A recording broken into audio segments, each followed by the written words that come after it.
विकासाय पापध्वान्तक्षयाय च श्रीमानाविरभूद्भूमौ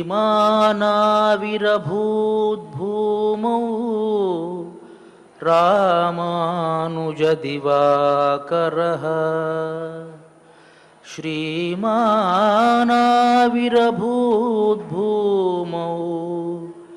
रामानुजदिवाकरः।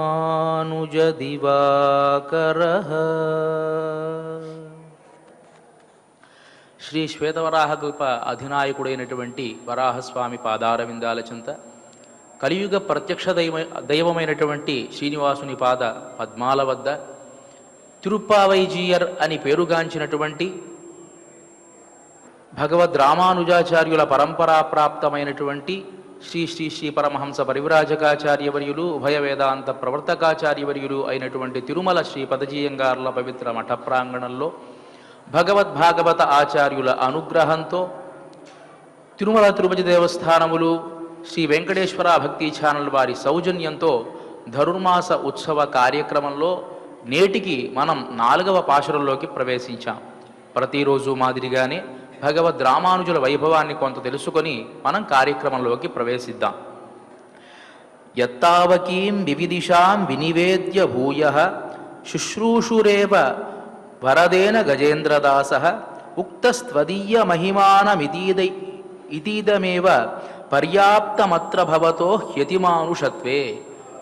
శ్రీ వాధూల వీరరాఘవాచార్య స్వామి వారు అనుగ్రహించినటువంటి రామానుజ అతిమానుషస్తవంలోని 31వ శ్లోకం ఇది. భగవద్ రామానుజుల వైభవాన్ని తెలియజేస్తున్నారు స్వామి. ఏమిటి అంటే, ఒకానొక సందర్భంలో భగవద్ రామానుజులకు ఒక అనుమానం కలిగింది. దాన్ని తీర్చుకోవడానికి కాంచీపురంలో వేంచేసి ఉన్నటువంటి తిరుక్కచ్చినంబి అనేటువంటి వారికి తమ అనుమానాన్ని తాము వ్యక్తం చేశారు.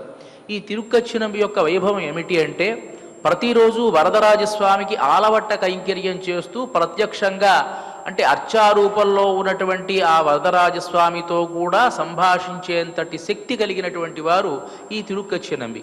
అందువల్ల తమకుండేటువంటి కొన్ని అనుమానాలు తాము తీర్చుకోవాలి అనేటువంటి ఉద్దేశంతో తిరుక్కచ్చినంబి గారిని, నాకున్న అనుమానాలు ఇవండి, ప్రత్యక్షంగా మీరు స్వామివారితో మాట్లాడతారు కాబట్టి ఈ అనుమానాలు నాకు తీర్చండి అని వారికి విన్నవించడం జరిగింది.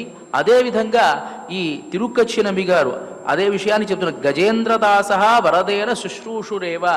ఆ తిరుక్కచ్చినంబి గారు ఒకానొక సందర్భంలో ఏకాంత సేవలో ఆ వరదరాజస్వామికి ఆలవట్ట కైంకర్యం చేస్తూ ఈ విధంగా భగవద్ రామానుజులకు ఒకానొక అనుమానం కలిగిందట, దానిని మీరు తీర్చవలసింది అని అంటే, దానికి వరదరాజస్వామి నవ్వి, ఆయనకి అనుమానం కలగడం ఏమిటి, నేను తీర్చడం ఏమిటి, కేవలం ఇది ఒక నిమిత్త మాత్రంగా ఆయన మిమ్మల్ని ప్రశ్నించడమే. ఈ వైభవం అనేటువంటిది భగవద్ రామానుజుల వైభవం సాక్షాత్తు ఆయన ఆదిశేషాంశ సంభూతులు అనేటువంటి విషయాన్ని ప్రత్యక్షంగా వరదరాజస్వామి తిరుక్కచ్చినంబి గారికి చెప్పారు. మరి అలాంటి ఆ భగవద్ రామానుజుల వైభవాన్ని మనం ఏమి వర్ణించగలము అని ఆశ్చర్యాన్ని వ్యక్తం చేస్తారు వాధూల వీరరాఘవాచార్య స్వామి వారు. మరి అలాంటి ఆ భగవద్ రామానుజుల పరంపరకు సంబంధించినటువంటి 2 ఆచార్యులు మన ముందు ప్రత్యక్షంగా ఉన్నారు. ఈ కార్యక్రమాన్ని ప్రారంభించవలసిందిగా వారిని ప్రార్థిస్తూ ఉన్నాను.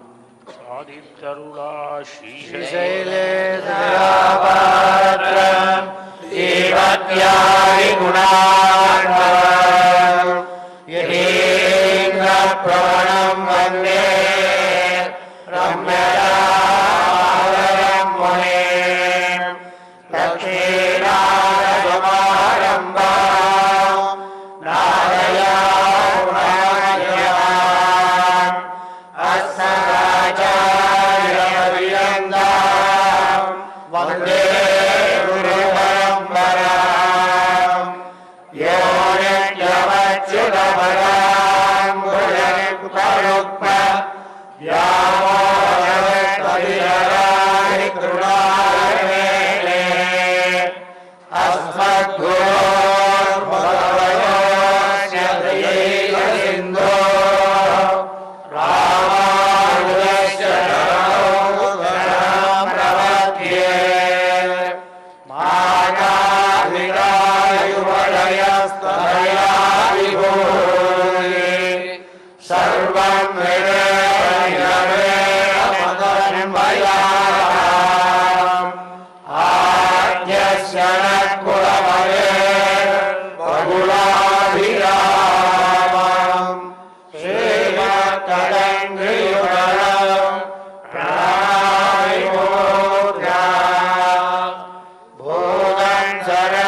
శ్రీమతే రామానుజాయ నమః. శ్రీమద్వరవరమునయే నమః. ముందుగా పాశురాన్ని అనుసంధానం చేసుకుని పాశుర అర్థాన్ని మనం అనుభవిద్దాం. ఆழிమழை కన్నా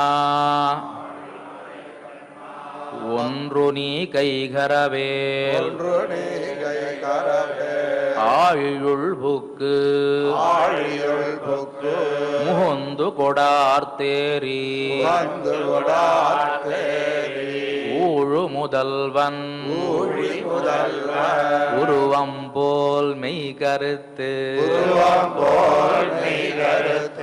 பாழியந்தோளுடை பற்பனாபன் கையில் ஆழுபோல் மின்னி வலம்புரி போல் நின்றதிர்ந்து தாழாதே சார்ந்த முதைத்த சரமழை போல் வாழ உலகினில் பெய்திடாய் நாங்களும் மார்கழி நீராட மகிழ்ந்தேலோரெம்பாவாய்.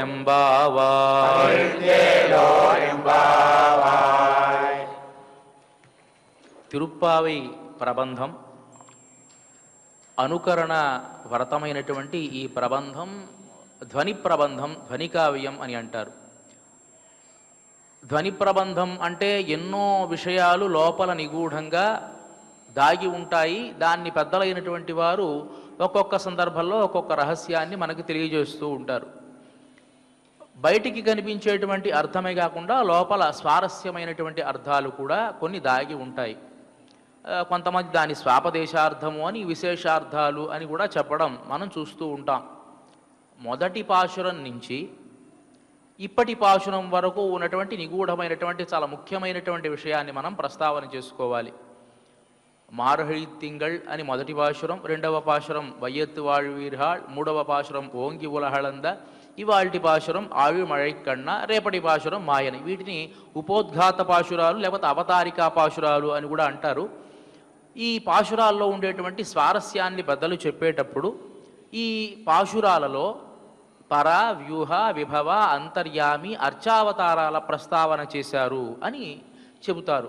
పరమాత్మకు ఒక 5 రకాల అవతారాలు ఉంటాయని, అది వైకుంఠంలో ఉండేటువంటి స్వామికి నారాయణుడు లేకపోతే పరవాసుదేవుడు అని, తర్వాత ఉండేటువంటి అవతారం పాలకడలి, దాన్ని మనం శ్వేతద్వీపము అని కూడా అంటారు, అది భూలోకంలోనే ఉంటుంది కాబట్టి అక్కడ ఉండేటువంటి అవతారాన్ని వ్యూహావతారము అని.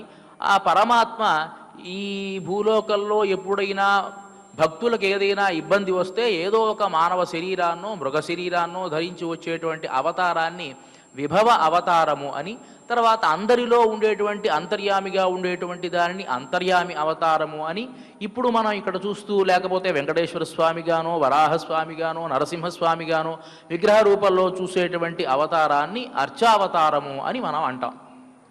ఈ 5 అవతారాల ప్రస్తావన కూడా మొదటి పాశురం నుంచి 5 పాశురాలలో చేశారు అని చెప్పి మనకు పెద్దలు చూపిస్తారు.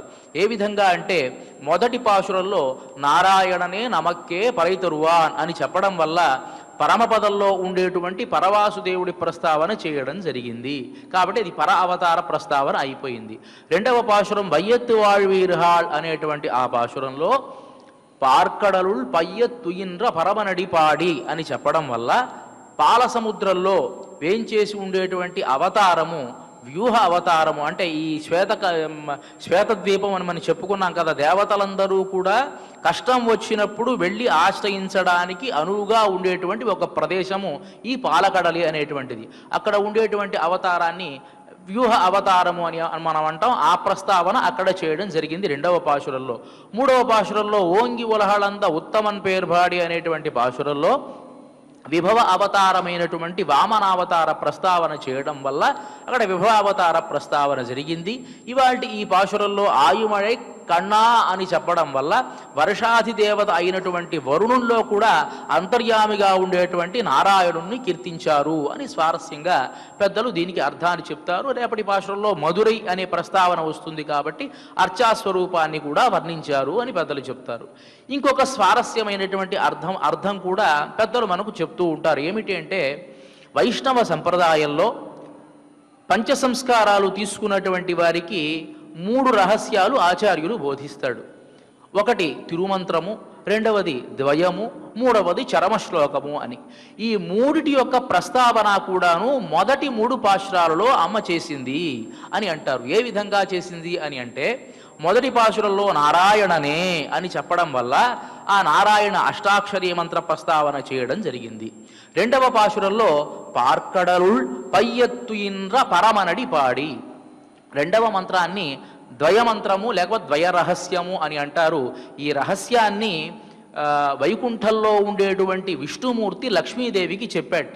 ఆ వైకుంఠం పాల సముద్రమే కదా, కాబట్టి ఆ ప్రస్తావనే పార్కడలుల్ పయ్యత్తుయిన్ర పరమనడి పాడి, లక్ష్మీదేవి సంబంధంతో ఉండేటువంటి ఆ నారాయణు యొక్క చరణ ద్వంద్వాలు పాడి అని చెప్పడం వల్ల, ఆ పార్కడలుల్ అని చెప్పడం వల్ల లక్ష్మీ సంబంధం కూడా అక్కడ చెప్పడం జరిగింది. పాల సముద్రానికి లక్ష్మీదేవికి ఉండేటువంటి సంబంధం చెప్పాల్సిన అవసరంలా, ఆ క్షీరసాగరాన్ని మధిస్తూ ఉంటేనే ఉద్భవించింది కదా. అనమాచారుడు అంటాడు కదా, పాలజల నిధిలోని పసనైన మీగడ మేలిమి తామెరలోను మించువాసన. అంటే పాలజల నిధిలోని పసనైన మీగడ ఏమంటే, ఎప్పుడు కూడా మనం పెరుగు బాగా తలిస్తే, మీగడ తలిస్తే ఏమొస్తుంది? వెన్న వస్తుంది. అదేవిధంగా పాలు బాగా కాస్తే ఏమొస్తుంది? మీగడ వస్తుంది కదా. ఒకవేళ ఈ లక్ష్మీదేవి యొక్క స్వరూపాన్ని వర్ణిస్తూ ఆ పాల సముద్రంలో ఉండేటువంటి మీగడ ఈమె, లేకపోతే ఆ కమలాల్లో, బంగారు కమలాల్లో ఉండేటువంటి గొప్ప సువాసన ఈమె అని కీర్తిస్తాడు అనమాచార్యుడు. అదేవిధంగా ఇక్కడ పార్కడలు పయ్యత్తుయిన్ర పరమనడిపాడి అంటే ద్వయమంత్రాన్ని అక్కడ అనుసంధానం చేసుకోవడం జరిగింది. మూడవ ఓంగి ఉలహలంతా ఉత్తమన్ పేర్బాడి అని చెప్పేటువంటి సందర్భంలో మనకు నిన్నే మనం చెప్పుకున్నాం, వామనావతారానికి కృష్ణావతారానికి చాలా దగ్గర సారూప్యత ఉన్నది అని. అదేవిధంగా ఓంగి ఉలహలంత ఒక్కసారిగా పెరిగి ఈ లోకాలు కొలిచిన అని చెప్పడం వల్ల, వామనావతారంలో ఆయన బలిచక్రవర్తి దగ్గర దానం తీసుకునేటప్పుడు ఒక్కసారి ఎదిగాడు, అదే సందర్భంలో ఒదిగి వామనమూర్తిగా ఉన్నాడు. అదేవిధంగా కృష్ణుడు కూడా ఆ అవతార చేష్టితాలు మనం గమనించినప్పుడు గోపికల దగ్గర చాలా ఒదిగి ఉన్నాడు, పాండవుల దగ్గర ఒదిగి ఉన్నాడు. కానీ అర్జునుడికి గీతోపదేశం చేసేటప్పుడు మాత్రం ఒక్కసారి తన విశ్వరూపాన్ని చూపించాడు కదా. కాబట్టి ఉలహలంద ఉత్తవన్ వేర్బాడి అని చెప్పడం వల్ల ఆ భగవద్గీతలో కృష్ణ పరమాత్మ చెప్పినది ఏమిటి అంటే చరమశ్లోకము, అక్కడ దాన్ని కూడా అనుసంధానం చేయడం జరిగింది అని పెద్దల యొక్క నిర్వాహము. ఇక ఇవాల్టి ఈ పాశురంలో అంతర్యామి యొక్క వైభవాన్ని తెలియజేస్తున్నారు. అమ్మ ఏ విధంగా తెలియజేస్తున్నారో మనం ఈ పాశురం ద్వారా తెలుసుకుందాం. సహజంగా భగవద్భక్తులు ఎలా ఉంటారు అంటే చాతక పక్షిలా ఉంటారట. ఎవ్వరి దగ్గరికి వెళ్ళి యాచన చెయ్యనే చేయరు. ఇస్తే పరమాత్మే ఇవ్వాలి, లేకపోతే ఎవరిచ్చినా మేము తీసుకోము అని. దీనినే తదేక నిష్ఠ అని అంటారు. తదేక నిష్ఠ అంటే ఆయనే ఇవ్వాలి, నేనే తీసుకోవాలి. అంటే భర్త ఇస్తేనే భార్య తీసుకుంటుంది తప్ప ఎవరి దగ్గరికి వెళ్ళి ఎలా అయితే యాచించదో అలా ఉంటారు. చాతక పక్షి ఏం చేస్తుంది? దానికి దాహం వేస్తూ ఉంటే ఇంద్రుణ్ణి చూసి బాధపడుతూ ఉంటుంది. అయ్యో ఇంద్ర నాకు దాహం వేస్తోంది అని ఇంద్రుని చూసి బాధపడుతూ ఉంటుంది. కానీ దరువులు ఉన్నాయి, చెరువులు ఉన్నాయి, అక్కడంతా వెళ్ళి నీళ్లు తాగవచ్చు కదా, తాగనే తాగదు. కేవలం ఇంద్రుడు వర్షాన్ని కురిపిస్తే ఆ వర్షం ద్వారా వచ్చేటువంటి నీటిని మాత్రమే తాను తీసుకుంటుంది చాతక పక్షి. అదేవిధంగా భగవద్భక్తులు ఉంటారు. మరి ఇంద్రుడు కూడా వర్షాన్ని కేవలం చాతక పక్షి కోసం ఒక్క బొట్టు మాత్రమే కురిపిస్తాడా అంటే కురిపించడు కదా. వర్షం సమృద్ధిగానే కురిపిస్తాడు, దాంట్లో ఏదో ఒక చుక్క చాతక పక్షి తీసుకుంటుంది. అదేవిధంగా ఈ లోకంలో మనలాంటి వాళ్ళంతా సుభిక్షంగా ఉన్నాము అని అంటే అలాంటి భగవద్భక్తులు మన మధ్య ఉండడం వల్ల వారి కోసం మనల్ని కాపాడుతూ ఉంటాడు పరమాత్మ. ఇక్కడ వీళ్ళు కూడా ఆ పరమాత్మని తప్ప ఎవరిని యాచించేటువంటి స్వభావం ఉండనటువంటి వాళ్ళు కాబట్టి నిన్నటి పాశురంలో ఆ స్వామిని గనక మనం ప్రార్థిస్తే ఈ లోకమంతా సుభిక్షంగా ఉంటుంది అని అన్నారు కదా. అన్న వెంటనే పరమాత్మ వరుణదేవుణ్ణి పంపించాడు. ఇది మనం గమనించాల్సినటువంటి విషయం. వరుణదేవుడు వచ్చాడు, అమ్మా మమ్మల్ని ఏం చేయమంటావు అని అడుగుతూ ఉన్నాడు. అడుగుతూ ఉంటే ఈ పాశురంలో ఎట్లా వర్షం కురవాలో చెబుతూ ఉన్నారు వాళ్ళు. ఇక్కడ ఇంకొక చిన్న విషయం కూడా మనం గమనించాలి. వరుణదేవుడికి వర్షం ఎలా కురవాలో వీళ్ళు చెప్పాలా అంటే నిన్నటి పాశురంలో లోకమంతా సుభిక్షంగా ఉండాలి అని చెప్పారు కదా, కానీ పరమాత్మ చేస్తాడా? సహజంగా తల్లి మనస్సు ఎలా ఉంటుందో చెప్తా వినండి. పిల్లవాడు ఉంటాడు, ఏదో వంట ఒక పదార్థం తయారు చేస్తుంది. బయటికి వెళ్ళాల్సిన సందర్భంలో ఏమండి ఈ పాలు కాచాను, వాడికి ఆ సమయానికి ఇచ్చేసేయండి అని భర్తతో చెబుతుంది. కొంచెం బయటికి వెళ్ళగానే అత్తగారు కనిపిస్తారు. అత్తయ్య గారు, నేను చెప్పాను మా ఆయనతో, వాడు ఆడుకుంటూ లోపలికి వస్తాడు, పాలిమ్మని చెప్పాను, ఆయన ఏదో పని మర్చిపోతారేమో, ఒకసారి మీరు కూడా గుర్తు చేయండి అని అత్తయ్యతో చెప్తుంది. కొంత దూరం వెళ్ళిన మావయ్య గారు కనిపిస్తారు. మావయ్య గారు, నేను అత్తయ్య గారితో చెప్పాను, ఆయనతో కూడా చెప్పాను, ఒకసారి మీరు కూడా గుర్తు చేయండి అని. తల్లి మనస్సు ఎలా ఉంటుందంటే ఎప్పటికప్పుడు పిల్లలు ఎప్పుడు సుఖంగా ఉండాలి అని ఎలా అయితే ఆలోచిస్తూ ఉంటుందో, పరమాత్మ నువ్వు వర్షం కురిపించవయ్యా నీదే బాధ్యత అని ఒకవేళ పరమాత్మ మీద విడిచిపెడితే, ఆయన ఆగ్రహానుగ్రహ సమర్థుడు, దయాపరిపూర్ణుడు అయితే అవచ్చుగాక, వీడు పుణ్యం చేశాడు, వీడు పాపం చేశాడు, కాబట్టి ఇక్కడ వర్షం కురిపించాలి, ఇక్కడ వర్షం కురిపించకూడదు అని అనుకుంటాడేమో. అలా అనుకోవడానికి ఆస్కారం ఉండకూడదు. ఈ వర్షాది దేవత ఎలాగూ వచ్చాడు కాబట్టి వీడికి ఏ విధంగా వర్షం కురవాలో మనం వివరంగా తెలియచేద్దాం అని చెప్పి ఈ పాశురంలో చాలా విశేషంగా తెలియజేస్తూ ఉన్నారు. ఇక ఈ వర్షాది దేవత ఎందుకు వచ్చాడు, వీళ్ళని ఎందుకు ఆశ్రయించడానికి వచ్చాడు అని మనం గమనిస్తే, ఎప్పుడూ కూడా ఒక యజమాని ఉన్నాడు అనుకోండి, ఆ యజమాని దగ్గర వీడు సరిగ్గా పనిచేసినా చేయకపోయినా వాళ్ళ పిల్లల్ని కనుక జాగ్రత్తగా చూస్తూ ఉంటే యజమానికి ఆనందంగా ఉంటుంది. ఏదో కంప్లైంట్ చేద్దామన్నా వీడు సరిగ్గా ఉద్యోగం చేయట్లేదు అని అంటే పక్కన ఉండేటువంటి భార్య, వదిలేయండి, మన పిల్లవాడిని వాడు ఆడిస్తూ ఉన్నాడు, మన పిల్లవాడికి ఏం కావాలంటే ఇది కొనిపెడుతూ ఉన్నాడు, వాడే చూసుకుంటున్నాడు కదా, వదిలేయండి ఈసారికి అని భార్య చెబుతుంది. ఈయన ఏం మాట్లాడలేడు. అదేవిధంగా భగవద్భక్తులైన వారు ఏదైనా కార్యక్రమం ఏర్పాటు చేస్తే ఆ కార్యక్రమంలో తన వంతు గనక సహాయం తాను చేస్తే అప్పుడు ఏదైనా తన దగ్గర ఉన్న దోషాలు కూడా పరమాత్మ చూడడు కదా అనేటువంటి ఉద్దేశంతో ఈ వరుణదేవుడు వచ్చి నిలబడ్డాడు. ఇప్పుడు ఏ విధంగా వాన కురవాలో వాళ్ళు చెబుతూ ఉన్నారు ఈ పాశురంలో. ఆళ్ మழைకు అన్నా, ఆళ్ అంటే గంభీరమైనటువంటి, మழைకు వర్షానికి, అన్నా అంటే వర్షాది దేవత అని ఒక అర్థం, లేకపోతే కన్నా అని కూడా, ఆయుమழைకి కన్నా అని కూడా తీసుకోవచ్చు, అంటే నిర్వాహకుడా అని ఒక అర్థం అనమాట. అలాంటి ఆ వర్షాన్ని కురిపించడానికి నిర్వాహకమైనటువంటి వాడా, నిజంగా నీ ఉద్యోగం ఎంత గొప్పదో తెలుసా? లోకల్లో ప్రతి వాళ్ళ ఉద్యోగము గొప్పదే, ఎవరి ఉద్యోగం తక్కువ చెప్పండి? ఊడ్చేవాడు తన పని సక్రమంగా చేయాలి, తోమేవాడు తన పని సక్రమంగా చేయాలి, లేకపోతే అమ్మేవాడు తన పని సక్రమంగా చేయాలి. ఏ పని తక్కువ కాదండి. ఇది తక్కువ ఇది ఎక్కువ అని మనం అనుకోవచ్చు, అది మనలో ఉండేటువంటి లోపమే తప్ప ఏ పని అయినా సక్రమంగా జరగకపోతే ఆ పని మనం చేసుకోవాల్సిందే. పారిశుద్ధ్య కార్మికుడు గనక రాకపోతే మనం డ్రైనేజీకి క్లీన్ చేసుకోవాల్సిందే తప్ప వాడిని మనం నీచంగా చూస్తే ఏం ప్రయోజనం? కుదరదు కదా. ఎవరైనా ఒరే నువ్వు ఊడ్చేవాడివిరా అని అంటే ధైర్యంగా చెప్పొచ్చు, నా ఇబ్బంది లేదయ్యా నేను ఊడ్చేవాడినే. ఒకప్పుడు వాయుదేవుడు కూడా రావణాసురుడి ఆస్థానంలో ఊడ్చేవాడే. అంటే రావణాసురుడు ఒక్కొక్క దేవతని అలా ఉపయోగించుకున్నాడు.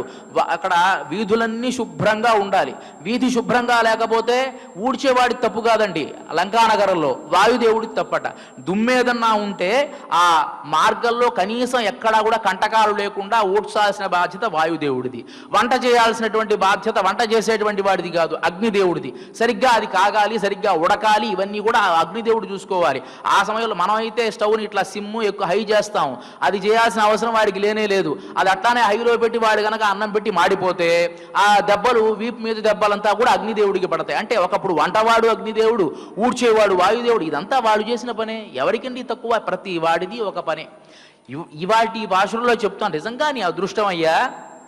ఒక్కొక్కరికి పరమాత్మ ఒక్కొక్క కైంకర్యాన్ని ఇస్తాడు, ఒక్కొక్క సేవని ఇస్తాడు.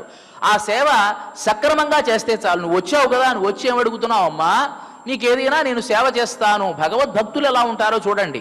ఎవరైనా దేవత వచ్చి నీకు నేను వరం ఇస్తాను, ఏదైనా కోరుకో అంటే నాకు కారు కావాలి, నాకు బంగళా కావాలి అని అడుగుతారు కొంతమంది. కానీ భగవద్భక్తులైనటువంటి వాళ్ళు ఎలా ఉంటారంటే, నువ్వు చేయాల్సింది ఏమీ లేదయ్యా, నువ్వు చేసే పని సక్రమంగా చేయి, సక్రమంగా చేస్తే చాలు, పరమాత్మ దగ్గర నీకు మార్కులు పడతాయి, మా కోసం నువ్వు చేయాల్సిన అవసరం ఏమీ లేదు అని ఈ పాశురంలో చెప్తున్నారు. మాకు నువ్వు చేయాల్సింది ఏమీ లేదయ్యా, నువ్వు చేయాల్సిన పని సక్రమంగా చేస్తే చాలు. ఏమిటి? నీకు అదృష్టం నిజంగా నీ అదృష్టం అంటే వానదేవుడు అయిపోయావు.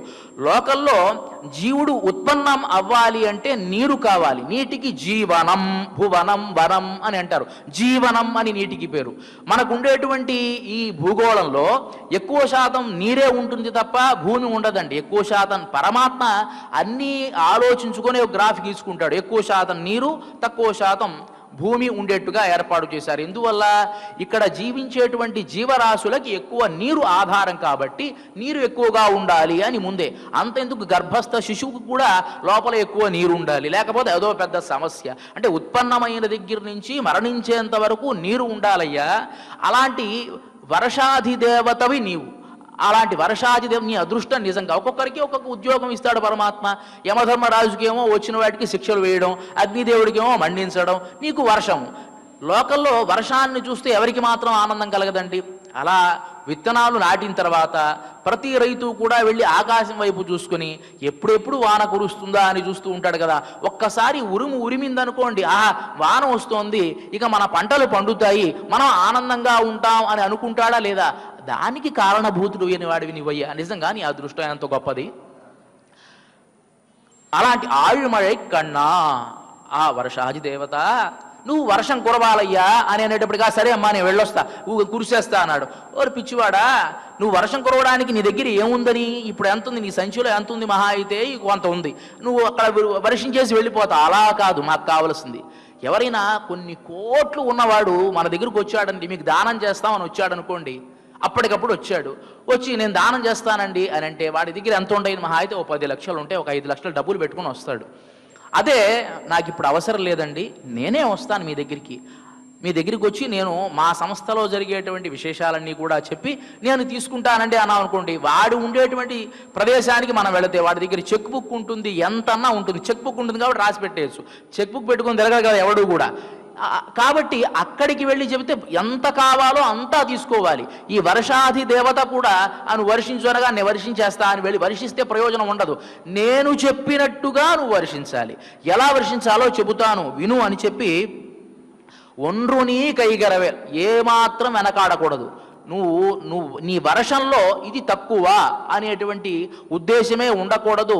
నీవు ఏమాత్రం వెనకాడకుండా వర్షించాలి. ఆ ఎలా వర్షించాలో మేము చెబుతూ ఉండ్రు. నీ కైగరవేల్ ఆయుళ్ భుక్కు, సముద్ర మధ్యంలోకి వెళ్ళి బాగా మునగాలి.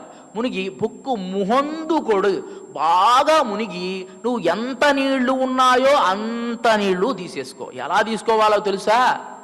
పూర్వం ఒకానొక సందర్భంలో దేవతలకు రాక్షసులకు పెద్ద యుద్ధం వచ్చింది. వస్తే దేవతలతో పోరి ఈ రాక్షసులు ఏం చేశారంటే వాళ్ళని ఇబ్బంది పెడతారు, కనిపించకుండా వెళ్ళి సముద్రంలో దాక్కుంటూ ఉంటారు. వీళ్ళంతా కూడా ఇలా సముద్రంలో దాక్కుంటూ ఉంటే యుద్ధం చేయడానికి వీళ్ళకి కష్టంగా ఉంది. సముద్రంలో ఎక్కడ వీళ్ళు వెతుకుతారు? ఏం చేయాలో అర్థం కాల అగస్త్య మహర్షి దగ్గరికి వెళ్ళారు. అగస్త్య మహర్షి అన్నా, ఓసి ఇదెంత పనయ్యా, నేను కనిపెడతానులే అన్నాడు. ఒకసారి సముద్రం దగ్గరికి వెళ్ళాడు.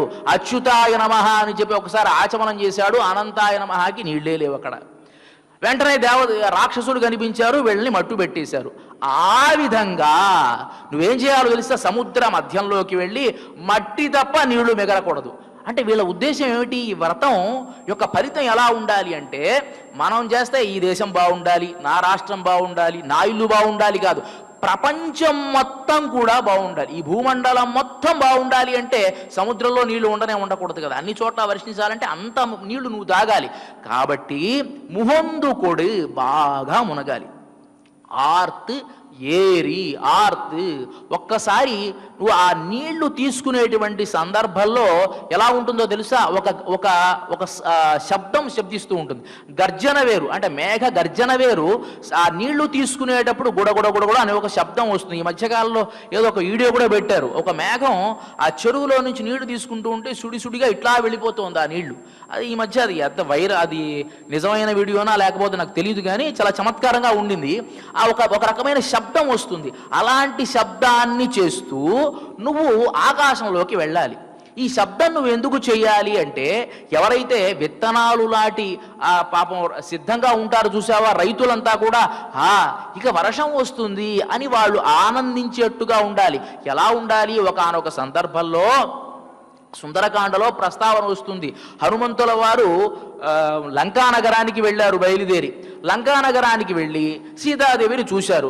ఇక్కడ ఇటువైపు గట్టులో అంగదుడు, జాంబవంతులు మొదలైనటువంటి వానర ప్రముఖులంతా కూడా ఉపవాస దీక్ష చేసి హనుమంతుడు వచ్చి సీతాదేవిని చూశాము అంటే మనం ఆనందంగా ఉండగలం, లేకపోతే మనం ప్రాణత్యాగం చెయ్యాలి అని ఎదురు చూస్తూ ఉంటే ఈ హనుమంతుల వారేమో అక్కడ లంకానగరంలో సీతాదేవిని చూశారు. చూసినటువంటి దాన్ని ఆయన అక్కడి నుంచి బయలుదేరి నెమ్మదిగా యువతలి గట్టుకు వచ్చి ఇక్కడ వీళ్ళకి చెప్పేంత వరకు కూడా ఉండకూడదు, వెంటనే తెలిసిపోవాలి కదా. అప్పుడు ఒక్కసారిగా ఆ పర్వత లంఘనం చేసి ఒక్కసారి బయలుదేరుతూ ఉంటే ఆ ఊరు వేగం ఎలా ఉన్నది అంటే చెబుతారు కదా, ఆ శబ్దమే వాళ్ళందరికీ కూడా ఆనందాన్ని కలిగించింది. అదిగో హనుమంతుల వారు వస్తున్నారు. తేదీన మనసర్వే శుశ్రువు కాననేశ్వర వానరేంద్రస్య నిర్ఘోషం పర్జన్య నినదోపమం అని అంటారు. ఆ హనుమంతుడు బయలుదేరుతూ ఉంటే మేఘం ఒక్కసారి గర్జన చేస్తే ఎలా ఉన్నదో హనుమంతుడు యొక్క ఊరు వేగం అంటే ఆ తొడలు ఆ గాలిలో రాపిడి చేసుకుంటూ బయలుదేరుతూ ఉంటే ఒక పెద్ద ఏదో ఒక కారు కానీ ఒక బుల్లెట్ వెళ్తూ ఉంటే ఒక దిక్కుమాల సౌండ్ వస్తుంది చూసారా, అలా కాదు, ఆనందం కలిగించేట్టుగా ఉండాలి, శబ్ద కాలుష్యం ఉండకూడదు. ఆ ఊరు వేగం ఎలా ఉన్నది అంటే హనుమంతుడు బయలుదేరుతూ ఉన్నాడు, కార్యాన్ని నిర్వర్తించాడు, సీతాదేవిని చూశాడు అనేట్టుగా ఆ సంకేతం ఉన్నది. అలా నువ్వు ఆర్త్ శబ్దం చేస్తూ ఏరి ఎక్కాలి. ఎక్కడికి ఎక్కాలి? డాబా మీదకో, 2 అంతస్తులో 3 అంతస్తులో కాదు, ఆకాశం ఎంత చివర ఉన్నదో అంతవరకు ఎక్కాలి. ఇప్పుడు గొడుగును అనుకోండి, ఇక్కడ పట్టుకుంటే ఇక్కడ వరకే పడదు, కొంచెం పైకెత్తాం అనుకోండి అంతవరకు పడదు, ఇంకా పైకెత్తితే ఇంకా పైకి, అంటే ఆ వర్షం ఇలా పడుతూ ఉంటే ఎక్కువ ప్రదేశం అంతా ఎక్కువ ఎత్తుకు వెళితే ఎక్కువ చోట వర్షిస్తుంది మేఘం. కాబట్టి నువ్వు ఏరి ఎంతవరకు నీకు హద్దు ఉన్నదో అంతవరకు కూడా ఏరి ஊழ் முதல்வன் உருவம் போல் மெய்கருத்து. ఊழు முதல்வன் ఉరువం పోల్.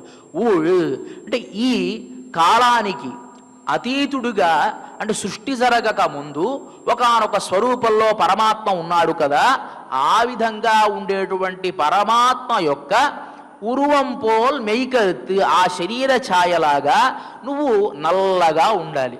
సహజంగానే పరమాత్మ ఛాయ నీలమేఘశ్యాముడు అని వర్ణిస్తాము కదా, మరి ప్రత్యేకంగా సృష్టికి మొదటిలో ఉండేటువంటి పరమాత్మ అని చెప్పాల్సింది ఎందుకు అని అంటే, సృష్టికి మొదటిలో పరమాత్మ ఇంకా నల్లబడతాట.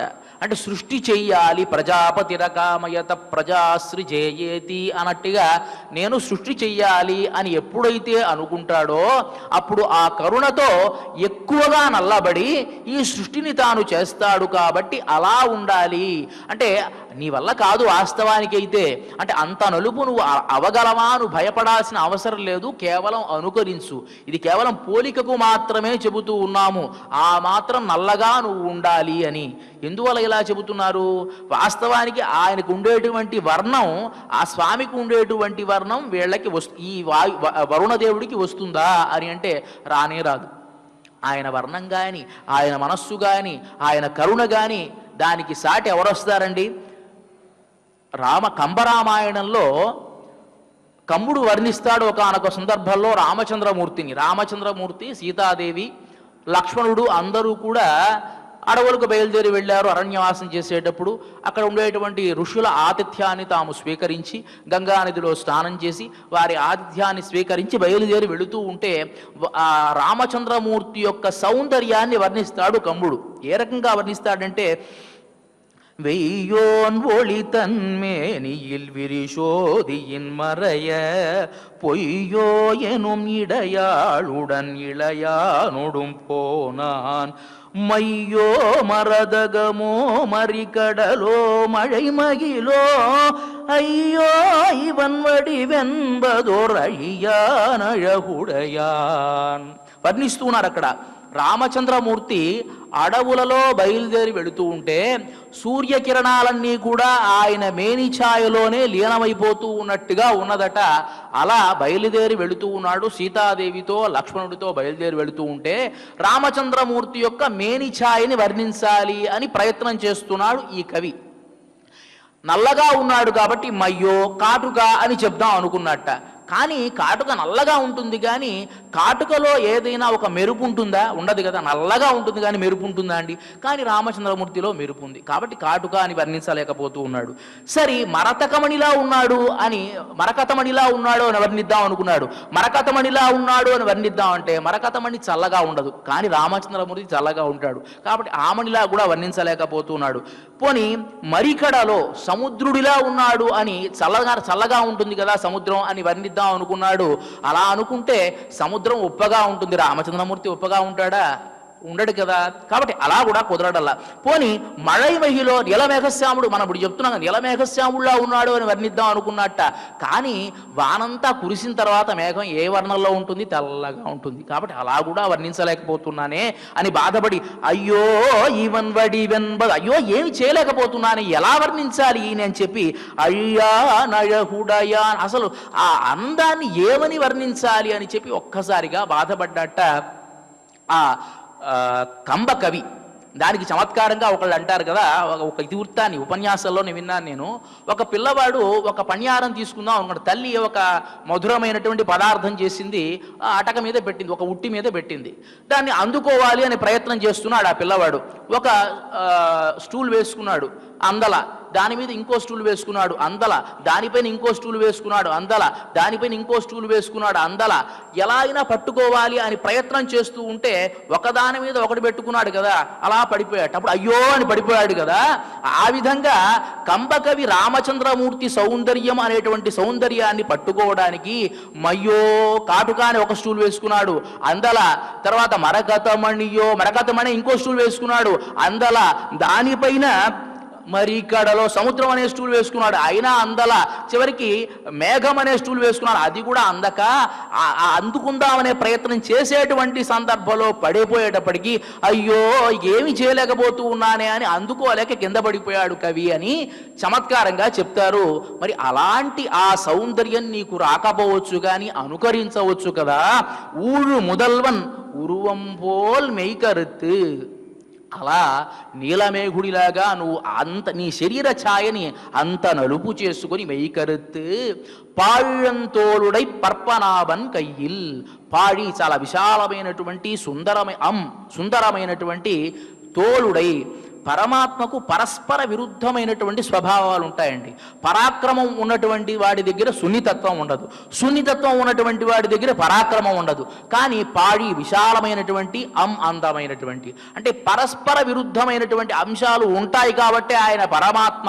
మన దగ్గర ఒకే అంశం ఉంటుంది కాబట్టి మనం మానవ మాత్రులు. పాళ్ళం తోలుడై పర్పనాభన్ కయ్యిల్ ఆయుభోల్ మిన్ని, ఆయన చేతిలో ఉండేటువంటి సుదర్శనంలాగా మెరుపులు మెరవాలి నువ్వు.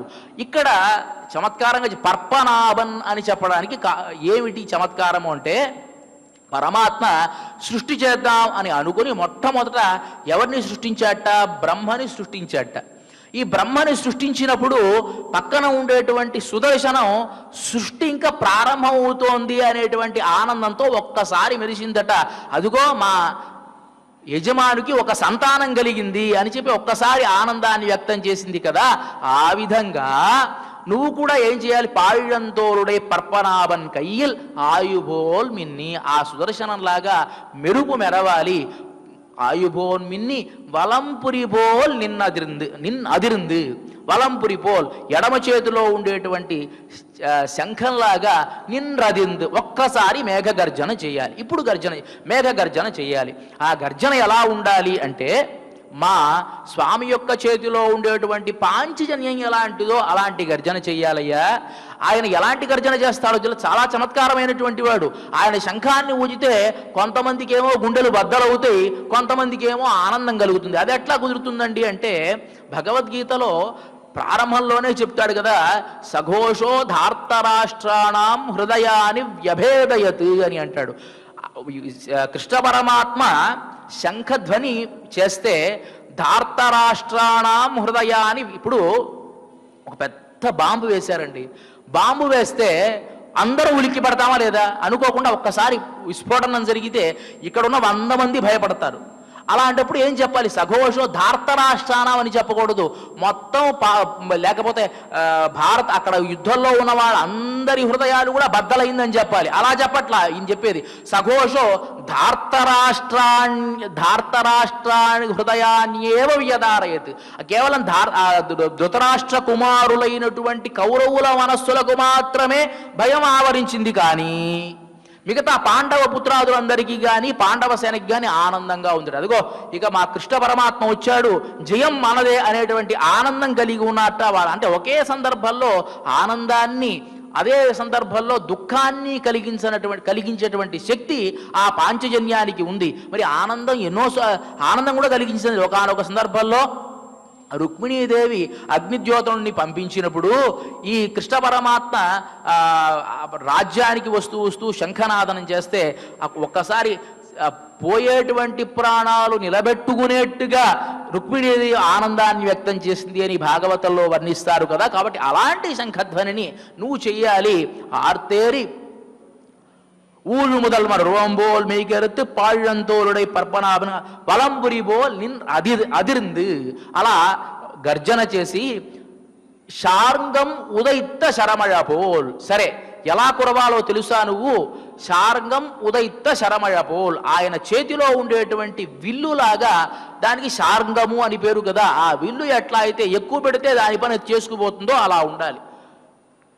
వాల్మీకి మహర్షి వర్ణిస్తాడు కదా, రామచంద్రమూర్తి సహజంగా ఆ శార్ంగానికి పని చెప్పనంత వరకు అదేం మాట్లాడదు. ఎందుకంటే ఒక యజమాని నువ్వు చెయ్యి అనేంత వరకు కూడా ఏ బంటు కూడా పనిచేయడు.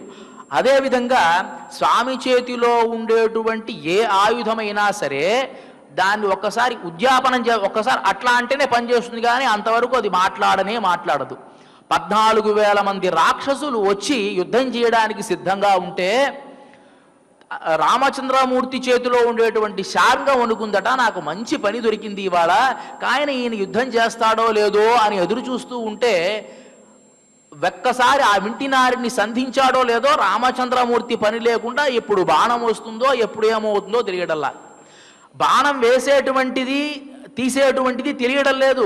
రాక్షసుల తలలు దిగుతున్నాయి, చేతులు దిగుతున్నాయి, హాహాకారాలు వినిపిస్తున్నాయి. అట్లా యుద్ధం చేసేట రామచంద్రమూర్తి.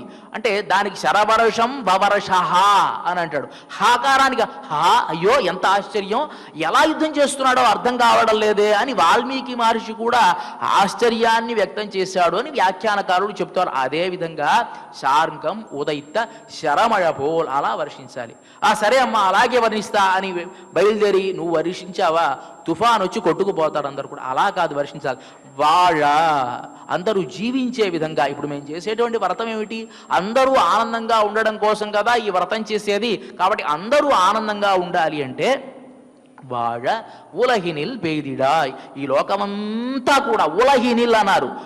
ఈ ప్రపంచమంతా కూడా వర్షించాలి. అది ఇంకోటి ఏమిటి? వర్షించావంటే నువ్వు అయిపోయింది అనుకోకు. నాంగళం మారుహై నీరాడ. మేము వస్తాం. ఇప్పుడు ఒక పని చెప్పామనుకోండి, ఎవరైనా అధికారి ఒక పని చెబుతారు, అంతా అయిపోయిన తర్వాత ఆ పని సక్రమంగా జరిగిందా లేదా అని ఇన్స్పెక్షన్కి వస్తారా లేదా? అదేవిధంగా మేము కాదు, నాంగళం మారుహై నీరాడ మహింద్. మీ యజమానుడైనటువంటి కృష్ణ పరమాత్మ నాడు చూసావా, ఆయనతో పాటు మేము కూడా వస్తామయ్యా, నువ్వు ఎట్లా వర్షించావో చూడ్డానికి. ఆ సమయంలో దరువులు, చెరువులు, సముద్రాలు, నదులు అన్నీ పుష్కలంగా నిండి ప్రశాంతంగా సుభిక్షంగా ఉండాలి. లేకపోతే నీ పని అంతే అని చెప్పి ఈ పాశురంలో ఉలహినిల్ పేదిడాయ్ నాంగళం మారహై నీరాడ మహిందేలో రెంబావా అని చెప్పి వర్ష అధిదేవతకి వర్షమే ఎలా కురవాలో నేర్పినటువంటిది మన గోదాదేవి. మనం ఈ వ్రతం వైభవాన్ని చెప్పుకుంటూ ఉన్నాం. ఏమిటి అంటే లోకం సుభిక్షంగా ఉండాలి అనేటువంటిది 5 పాశురాల ద్వారా. నేను వేదాంతిని కాబట్టి నా బతుకు నేను బ్రతుకుతాను అని అనుకోకూడదు ఎవడు కూడా. ఎంత వేదాంతి అయినా సరే సమాజంలో ఉన్నప్పుడు సమాజం తనకిచ్చినటువంటి మర్యాదలు, గౌరవాలు తాను తీసుకుంటూ ఉన్నప్పుడు దానికి సంబంధించి సమాజం కూడా ఎంత బాగుపడాలో అంత బాగుపడడానికి తన వంతు సహాయాన్ని తాను చేసి ఈ లోకంలో తన ఆధ్యాత్మిక ధర్మాన్ని తాను నివర్తించుకోవాలే తప్ప నేను ఆధ్యాత్మికంగా ఉన్నాను, నాకు ఈ లోకంతో సంబంధం లేదు, ఈ లోకం సంకనాకిపోయినా పర్వాలేదు అని అనుకోకూడదయ్యా, ఈ లోకం నీకు ఎంతో కొంత ఇచ్చింది, ఈ లోకానికి నువ్వు ఎంతో కొంత ఇవ్వాలి అనేటువంటి సందేశాన్ని గోదాదేవి ఈ పాశురం ద్వారా లోకమంతా సుభిక్షంగా ఉండాలి అని తెలియజేయడం ద్వారా మనకు తెలిసింది. ఈ వర్షాధిదేవత ఎట్లా వర్షించాడో తర్వాతి పాశురాలలో మనకు తెలుస్తుంది. ఇక ఇవాల్టి ఈ కార్యక్రమంలో చిట్ట చివరి అంశమైనటువంటిది ఆండాళ్ అనుగ్రహంతో శ్రీమతి చెలికిచర్ల కందాడే సీతమ్మ గారు తెలిగించినటువంటి తిరుప్పావైని ఆళ్మழைకన్నా అనేటువంటి ఆ పాశురానికి అతి గంభీర్య స్వభావ ఆదరించు వానదేవ అనేటువంటి ఈ స్వతంత్ర రచనను శ్రీ అన్నమాచార్య ప్రాజెక్ట్ కళాకారిణి శ్రీమతి జి లావణ్య గారు గానం చేయడం జరుగుతుంది. ఈ కార్యక్రమాన్ని మనం ప్రత్యక్ష కార్యక్రమం ద్వారా నాదరిరాజన మంటపం ద్వారా వీక్షించవచ్చు. ఇక ఇవాటి ఈ కార్యక్రమాన్ని క్షమాప్రార్థన నుంచి మంగళం వరకు అందరం కలిసి పారాయణ చేసి ముగిద్దాం. అథ క్షమాప్రార్థనా యదక్షరపదభ్రష్టం మాత్రాహీనం యద్భవేత్ తత్సర్వం క్షమ్యతాం దేవ నారాయణ నమోస్తుతే. అథ భగవత్సమర్పణం కాయేన వాచా మనసేంద్రియైర్వా బుద్ధ్యాత్మనా ప్రకృతే స్వభావాత్ కరోమి యద్యత్ సకలం పరస్మై నారాయణాయేతి సమర్పయామి. అథ లోకక్షేమ ప్రార్థనా స్వస్తి ప్రజాభ్యః పరిపాలయంతాం న్యాయేన మార్గేణ మహీషాః గోబ్రాహ్మణేభ్యః శుభమస్తు నిత్యం. లోకాః సమస్తాః సుఖినో భవంతు. అథ మంగళం మంగళం కోసలేంద్రాయ మహనీయ గుణాత్మనే చక్రవర్తి తనూజాయ సార్వభౌమాయ మంగళం. అస్తు గోపాల బాలాయ నిత్యాయ పరమాత్మనే భక్తవాత్సల్య నిధయే నిత్యభోగ్యాయ మంగళం.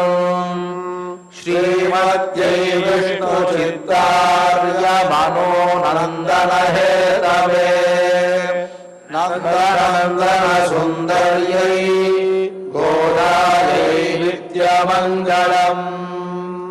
శ్రియకాంతాయ కళ్యాణ నిధయే నిధయేర్థినాం. శ్రీవేంకట నివాసాయ శ్రీనివాసాయ మంగళం. శ్రీ అవధూతాశ్రమము బోధానంద సత్యారామూర్తి ఆర్యుల గోసేవాశ్రమము మరియు వృద్ధాశ్రమము పడాల. ఆశ్రమములో గోసేవ గోవుల దానము స్వీకరించుట, మీ నవగ్రహ దోషములు పోవుటకు గోపూజ చేయబడును. మూలికా వైద్యము గోపంచగవ్య వైద్యము చేయబడును. యంత్రములు తావీదులు ఇవ్వబడును. శాంతి హోమములు చేయబడును. మీ ఆత్మీయుల పుట్టినరోజు, పెళ్లి రోజు మరియు వర్ధంతి వంటి ముఖ్యమైన దినములలో గోసేవ లేదా అన్నదానం చేయదలిచిన వారు సంప్రదించండి. మా వృద్ధాశ్రమంలో ఖాళీలు కలవు. చేరదలిచిన వారు సంప్రదించండి. శ్రీ శ్రీ శ్రీ స్వామి బోధానందగిరి శ్రీ అవధూతాశ్రమము అయ్యప్ప స్వామి గుడి దగ్గర పడాల, తాడేపల్లిగూడెం 2. Cell numbers 7981356374, 9618034 138.